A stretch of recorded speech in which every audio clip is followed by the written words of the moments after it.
Hi everyone, welcome back to the Top News Sinar Daily Podcast. I am Ashwin, your host today. And today we have the honor of being joined by a distinguished guest, none other than Datuk Zaid Ibrahim. Datuk Zaid is a renowned figure in Malaysia, widely recognized for his service to the nation. In 2008, he answered the call of former Prime Minister Tun Abdullah Badawi to serve the nation as Minister in the Prime Minister's Department, demonstrating his unwavering commitment to the public service. Aside his role as a minister, he also writes a lot of articles, and his insights on the politics and bread and butter issues for the Rakyat is very, very recognizable and realized by the Rakyat.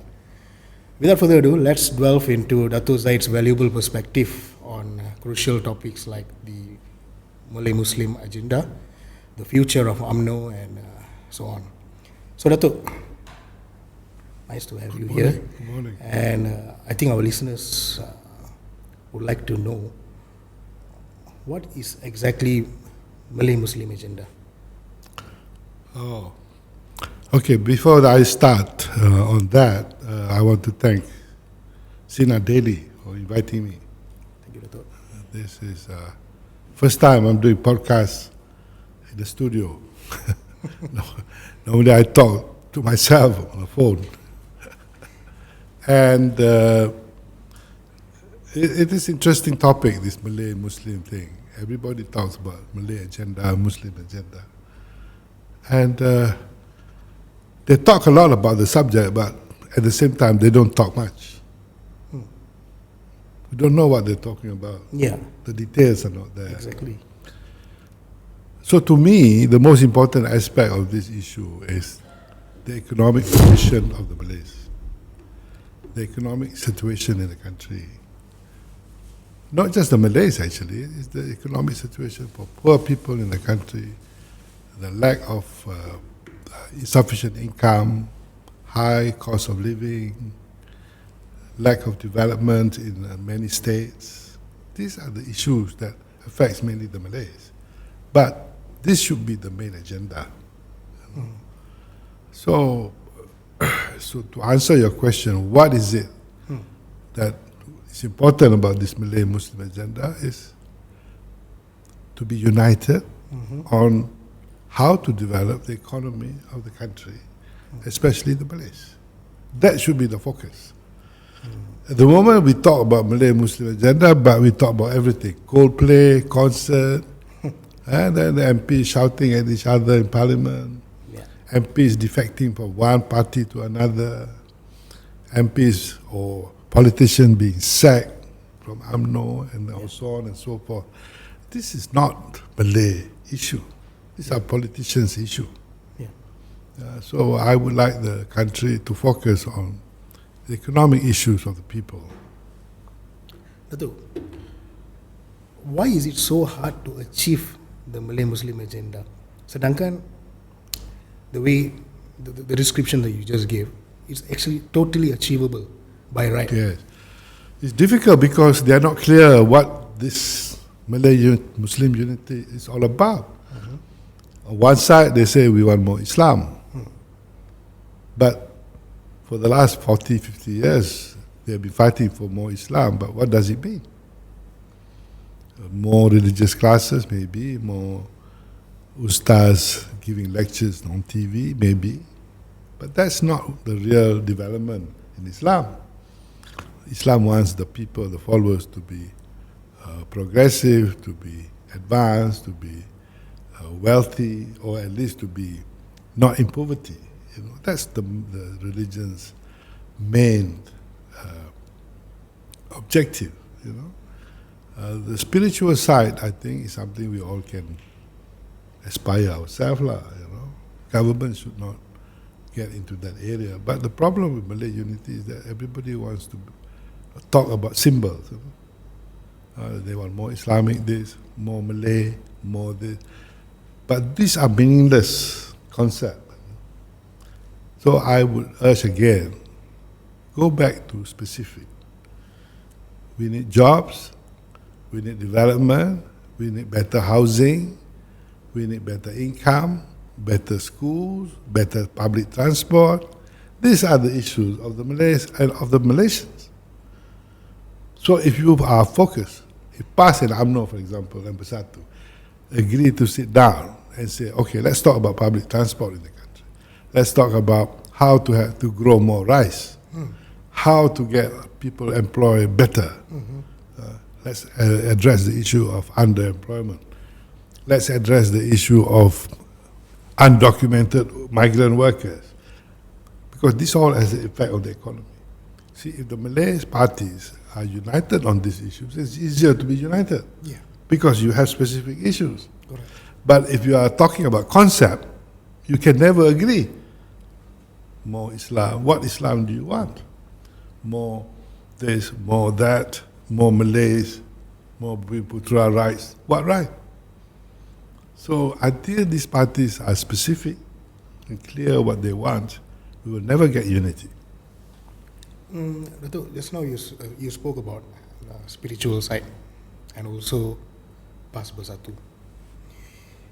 These parties are fighting for years for Malay Muslim Agenda. I put it this way, Datuk.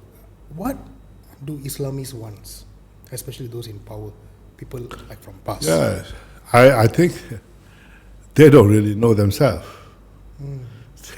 They think the people, they talk about subjects that will get them votes. So if they say we want to make this country Islamic, they think the people will give them votes. Okay, the people will give them votes, but you still have to develop the country. If the country is poor, how are you going to help the Muslim? You know, so it is important that, like I said, we do not talk about concept. We have been talking for many years. You know, Bersatu talk about Malay rights, but it's not the rights that's the issue. It's getting jobs the issue. Getting higher wages is the issue. Getting a proper housing for your family is the issue. That, or you have a house or an apartment in somewhere in Selayang, but the lift's not working, the water in Kelantan is not enough. Those are issues. That should be the focus of Malay Muslim Agenda in this country. Does it resonate, Datuk? You see, after the Kemaman by-election, there were several media reports quoting political analysts saying that young voters who don't know anything about the background of politics in the country seems to be interested in the way PAS and Perikatan Nasional carrying their agenda. So just now you said even these Bersatu and PAS leaders are not aware what they really want. And these youngsters, young voters, they are also not sure what they really want. Okay, I think the people go towards PAS because they are fed up with UMNO. They've given up lah. And also they probably go to Bersatu also for the same reason. But like I said, if Bersatu and PAS do not come up with concrete economic plan, very soon that group also will be fed up with that party. Because at the end of the day, the political party must build the country, must build the economy, the community. You see, at the moment we have the rivalry. Unfortunately, it's very. The political culture in the country is very toxic. Very. They're Right all now, angry with each other. They call names. They fight. They sue each other. There's no time for talking. So you have to change the political culture in the country, and that's why I suggested to the Prime Minister, you have to be the leader for all, so that this fighting between groups, Malay, Muslim, Muslim, non-Muslim, can be reduced, can be addressed. And the way to do this is to bring everybody to sit down and talk about how to find solution to the country's problem. You know, you don't have to join the party. I mean, you don't have to get PAS to join Pakatan Harapan, but you can get PAS to be in the committees or in group. Let's say food security issues. Or most of the states that have got a lot of land belong to PAS. So you have to invite them to sit down with you. How to produce more rice, how to produce more food, things like that. You have to talk. And, like I said, in my estimation, there are at least 4 million undocumented foreign workers in this country. Yeah. About 4 billion. People who come illegally, people who come legally, but they were cheated by the agent. They come here, they get no job. After a while, they run away. These are people we can use to help develop small-scale industries, to develop agriculture. We should use these 4 million workers to help the Malays and the poor people of this country develop the economy. But we don't do that. You know why we don't do that? Because we don't talk. Because these are the difficult issues to manage. Yeah. But if you bring the opposition, PAS, UMNO together, Bersatu, the AP together, all these issues can be sorted out. You cannot sort out difficult issues without being united. But if you are united to help the country, then you can solve almost any issue. So I urge the Prime Minister, no need to worry about enough support in Parliament. I think he has enough. Huh? He has enough support. But he has to make his government more effective. He has to do more changes in the policies. He has to especially focus on the economy. And for that, he needs to do new initiative. He needs the support of PAS and other political leaders in the opposition. And this is the culture we have to change. We cannot be shouting in Parliament, bodoh lah, bodoh sana, bodoh sini, tarik, tarik, tarik. It's to make a joke in Parliament. Parliament is where we should be talking sense. And we should select parliamentarians who can talk sense. But we cannot do that because we are not focused on what we want. You know? So, coming back to this issue of the government, I think the government and the Prime Minister should take the initiative. You know, everybody wants position, but I think it's not just position. Being able to contribute to help solve the problem.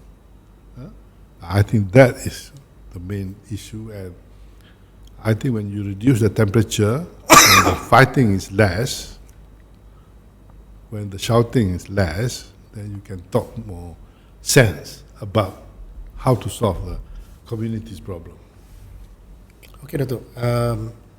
Just now you said that many of them don't trust UMNO, that hence the reason why they are jumping or voting for PAS or supporting PAS. What has happened to UMNO and what's the future to UMNO, Dato'? Oh, UMNO is, if not for Anwar Ibrahim, UMNO would be dead by now. Okay. Last election, Anwar Ibrahim invited UMNO to join the government, gave very important position to their ministers, to the members. And that's how they survived. But even then, they lost badly in Kemaman.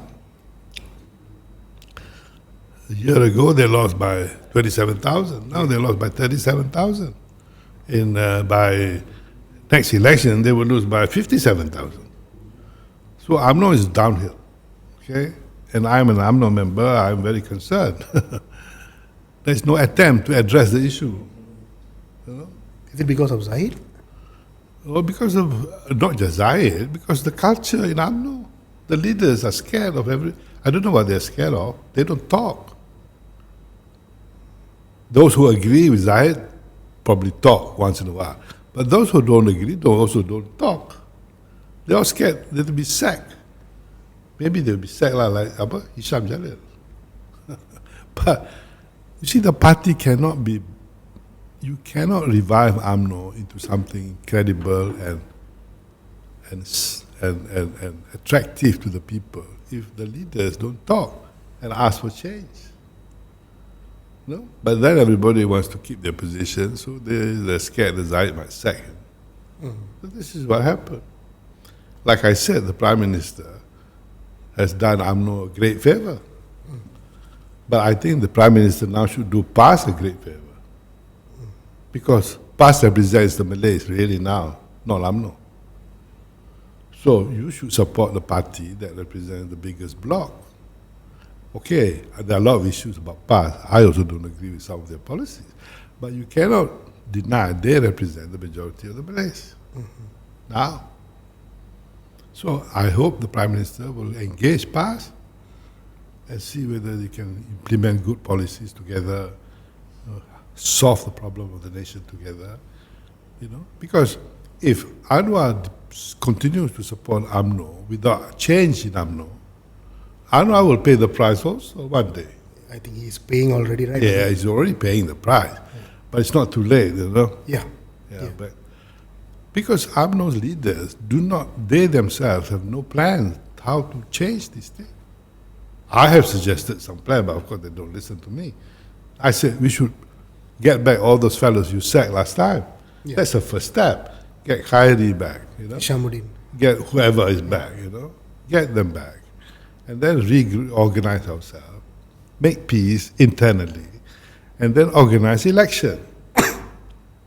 Because a political party, to be credible, must have a democratic process so that the good people can go up.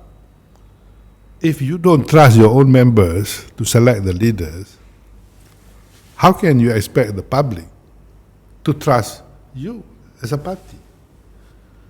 So you have to go back, and this is how UMNO must change. But nobody is advocating for that, nobody is talking, nobody is quiet. So the way I look at it, UMNO will go down. It will be another 10, 15 years maybe. So Anwar cannot wait for UMNO to change.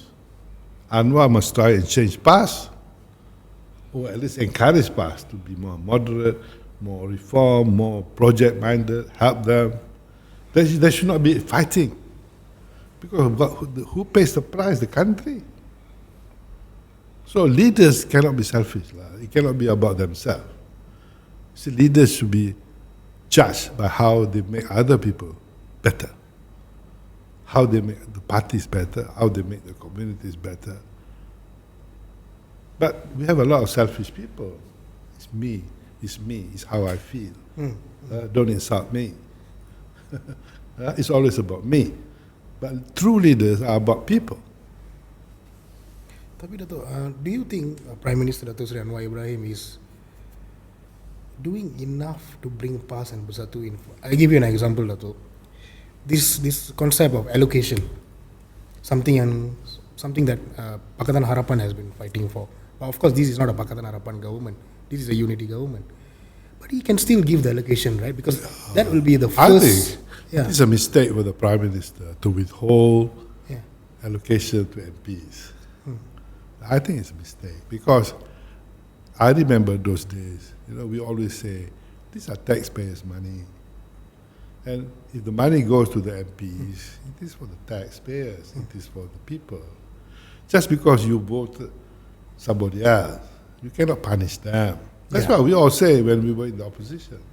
So when you are in government, you must stick to that principle. What's with the I don't negotiation know. with DPM Fadila? Yeah, I don't know, but I think that Anwar has made a mistake there. Anwar should then now decide to give the allocation. And then, give in stages is okay. Okay. Because maybe financial constraint, I don't know, but you give in stages You give to those who are in need, in the areas where the people are in need. The people, just give some to like the paddy farmers in Kedah, maybe you need to give the area MPs. Okay, you may not like Sanusi, but there's nothing to do with Sanusi, it's about the people. So I hope the Prime Minister gives out allocation, show his willingness to accommodate these people, and I'm sure we Malays are quite easy people to. We are not generally vindictive, generally.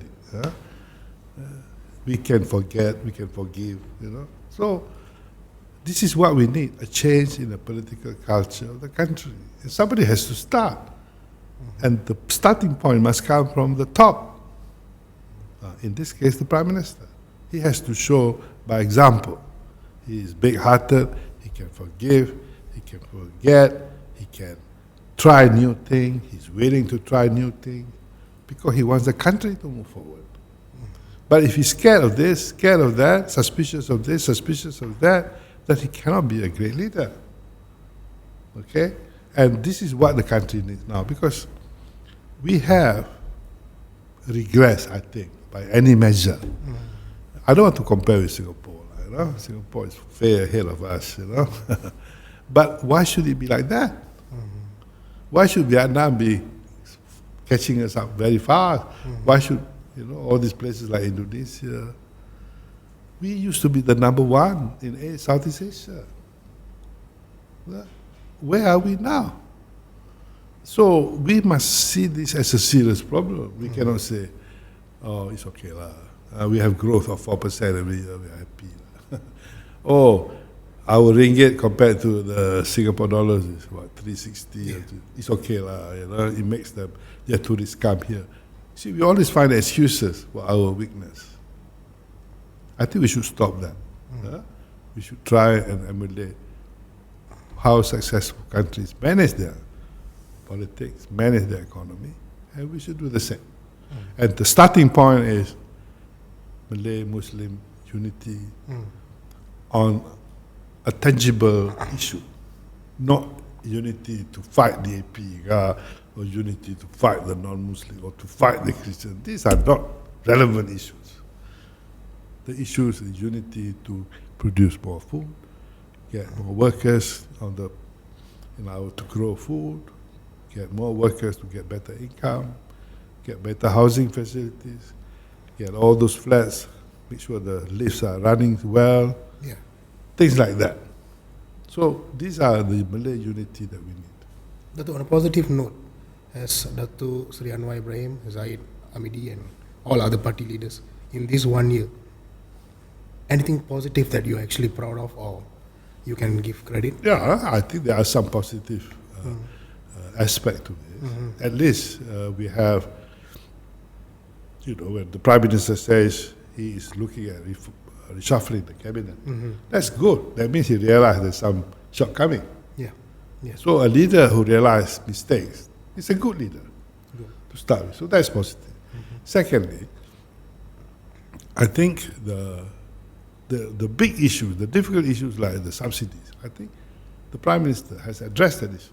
Although I'm not sure the remedy is adequate, but at least he realized that the subsidies cannot go on forever because the country will go dry. So that is a good step on the part of the government. And I think I have heard some announcements here and there, but the problem between announcement and implementation is so I don't want to comment on the announcement yet until it's implemented. For example, it is good if we can have a better insurance scheme for the elderly, for healthcare. It's good if that's the plan, but I will wait until. Other examples, maybe like the Tesla announcement. Tesla? Yeah. No, I'm not sure Tesla is a great news, but never mind. I mean, because I'm not keen on electric cars.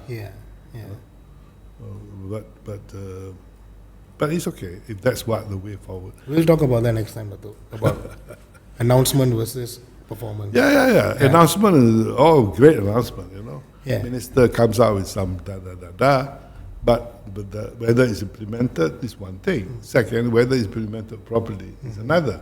And whether it is implemented over a long period of time so that it sustains itself. So there are many aspects, So, but anyway, I hope Anwar will not be disheartened by this shortcoming. That change, make change. He is Prime Minister. Prime Minister is very strong position. Change and make it better. And don't be. People will say this and that. The leaders, you can never please. You say you do this, they will say this. You don't do, also they will complain. What is important is you do what you think is right based on what you see. Last one, Datuk. Okay, last one. Quite a strong one, Datuk. Former Prime Minister Tun Dr. Mahathir Mohamad recently stated that by 2016. 2000? By the next GE 16, Umno will be wiped out.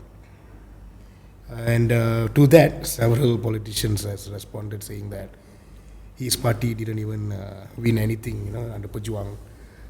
What do you think, Dato'? Yes, Tun Mahathir sometimes can be right. So, yeah. No, I think Tuan Mahathir has done a lot of good things for the country. I don't think we should be bothered about whether he says something right or wrong or his prediction. You don't agree. It's a small issue. Huh? He's an old man. He's like me. He wants to talk. Let him talk. Okay. Huh? His prediction about UMNO may be correct. And if there's no need to attack him personally, his pejuang tak hidup. I also started a party. Party kita, I also died. We who started something, we know how difficult it is. Even Mahathir cannot make it work. So you cannot belittle people for trying. You cannot belittle people. And the most important thing is you do what you think needs to be done. So I think, I don't agree with hitting Dr. Mahathir, that. I think he's done enough. He's an old man. If he says something that is not correct or you don't agree, just ignore him. I mean, you don't have to bring him to the center of the discussion. The center of the discussion should be about the country now, the issues we face. That's what I think. Okay, Dato'. Thanks for coming, Dato'. All right. Thank you, listeners. And we'll be seeing Datuk Zaid Ibrahim more after this with more insights on bread and butter issues of the Rakyat. Thank you for watching, and please don't forget to follow our social media and our news updates daily. Thank you.